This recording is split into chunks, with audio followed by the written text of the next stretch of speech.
Autorità, signore e signori, buongiorno e benvenuti.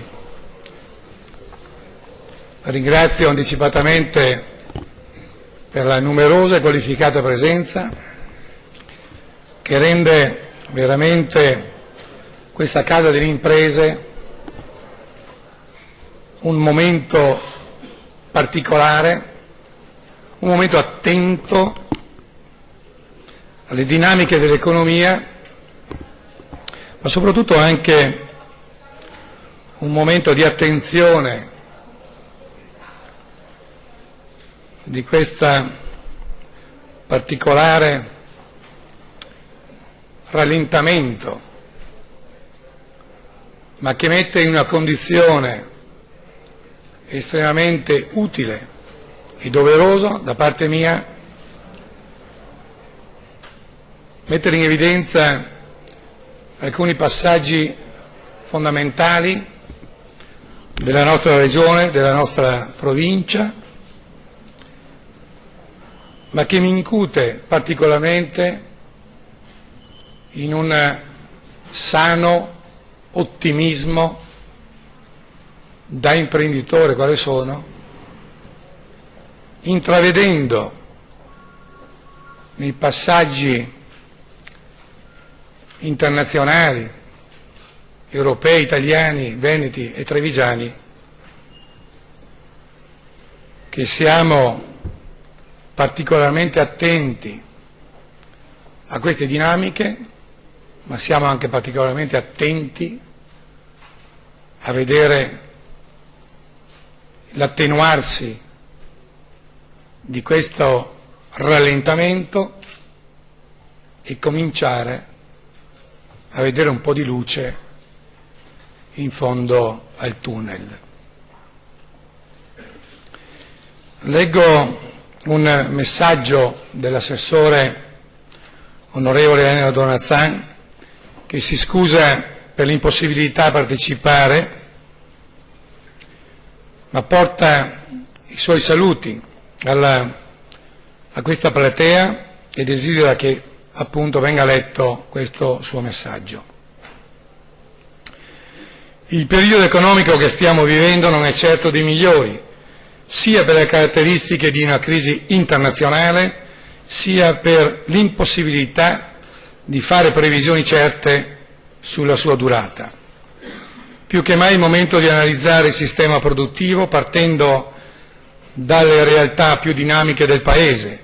Certamente la provincia di Treviso è l'emblema di un sistema nord-est che maggiormente soffre la difficoltà nel settore manufatturiero e nella produzione di qualità.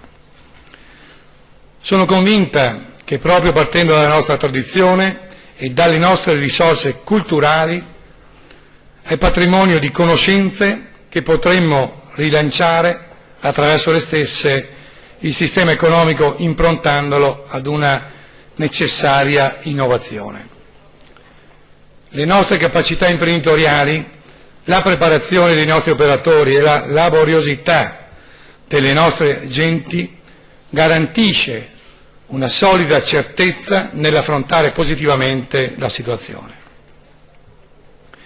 Alle istituzioni, alle associazioni di categoria e al sistema creditizio spetta il compito di creare una sinergia perché queste potenzialità possano trovare le condizioni migliori per dare il meglio e velocizzare i tempi di ripresa. Ringrazio l'assessore Donazzan per il piacevole messaggio. Vengo a questa giornata, la giornata delle 104 Camere di Commercio d'Italia che oggi presentano la loro economia locale, dati, indirizzi e sicuramente anche aspetti di ordine produttivo, commerciale, agricolo, artigianale. L'economia globale ha conosciuto negli ultimi 8 mesi una delle più intense, generalizzate e simultanee contrazioni come non si conosceva da molti decenni. Sono flessioni a due cifre del tutto inedite per la nostra esperienza. A febbraio 2009, rispetto allo stesso mese dell'anno precedente, l'area euro ha conosciuto una flessione del fatturato di un meno 18%. Il dato invece riferito dell'Italia è di un meno 24%. Occorre però ricordare che l'intensità di questa frenata discende anche dall'intensità della crescita economica che continuava imperterrita dal novembre 2001, con una particolare accelerazione soprattutto nel biennio 2006-2007, di cui anche la nostra economia si è avvantaggiata attraverso le esportazioni che sono salite del 22%. Non è questa la sede per un'ulteriore analisi sulla crisi economica, sulle sue cause o sulle colpe da attribuire. Troppe parole si sono spese a tale proposito e credo che una pubblica istituzione come la Camera di Commercio abbia il compito non di indicare quello che gli altri devono fare, ma di spiegare quello che sta facendo, assieme alle associazioni delle imprese, per pilotare un'uscita meno traumatica possibile dal tunnel di questo rallentamento. L'anno scorso, proprio nella giornata dell'economia, avevo espresso una domanda che sembrava retorica. Perché l'economia reale, quella che produce valore nelle imprese e nei distretti, che deve essere smorzata in modo così consistente dall'economia virtuale? Beh, in questi mesi abbiamo avuto purtroppo la risposta. Forse la peggiore, ma certamente quella che ha chiuso un'epoca in cui non si sono rispettate le regole e chi doveva vigilare o non l'ha fatto oppure non l'ha fatto a sufficienza. Noi siamo legati invece a un'economia dei profitti che genera valore tramite l'innovazione, il capitale umano e anche la giusta leva finanziaria che fa da volano ai progetti di crescita delle imprese e del territorio. E riponiamo un'assoluta fiducia nella capacità che questo modello di economia offre per uscire dalla crisi.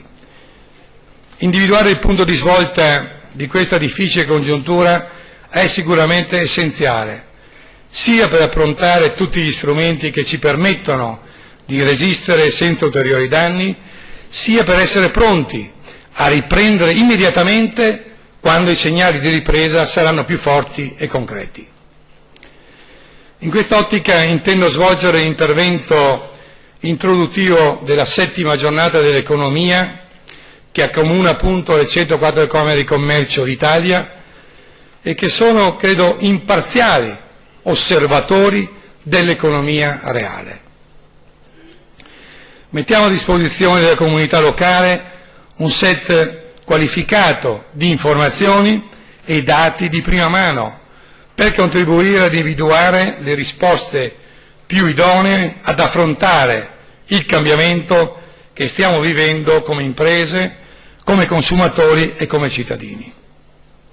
Oltre alle cifre e ai dati, avremmo la possibilità di ascoltare dalla signora Imeldi Bronzieri Cavalleri, fondatrice di Ipinco Pallino, un'azienda di Bergamo, l'esperienza di successo imprenditoriale di un'impresa familiare che nel manufatturiero che conta 400 punti vendita nel mondo, molti anche in monomarca. L'assessore regionale Vendemiano Sartori, infine, il compito di indicare quali percorsi sta seguendo la Regione Veneto per attrezzare il sistema economico a superare l'attuale congiuntura.